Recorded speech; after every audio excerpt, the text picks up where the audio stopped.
ડીસાની સર્વમંગલમ school ખાતે બાળકોને તિથિ ભોજન અપાયું।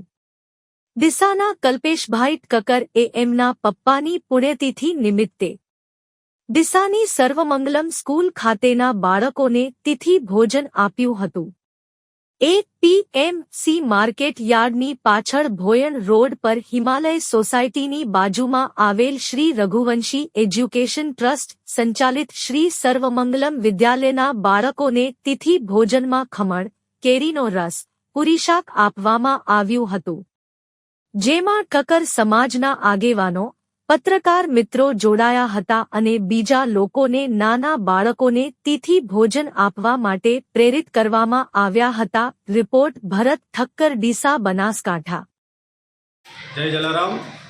આજ રોજ મારા પપ્પાની ત્રીજી પૂર્ણતિથિ નિમિત્તે સર્વમંગલમ સ્કૂલ ખાતે મેં બાળકોના ભોજનનું આયોજન કર્યું છે। એના અંદર અમારા સમાજના બધા અગ્રણીઓ જોડાણા, પત્રકાર મિત્રો ભાઈઓ પણ જોડાણા। બીજાને પ્રેરણા મળે એવી અમે આવું કરવા માગીએ છીએ કે બીજા કોઈ પણ આ રીતે નાના બાળકોને જમાડે અને આગળ આ રીતે કાર્ય થાય એ રીતે બધાને જય જલારામ, જય શ્રી કૃષ્ણ।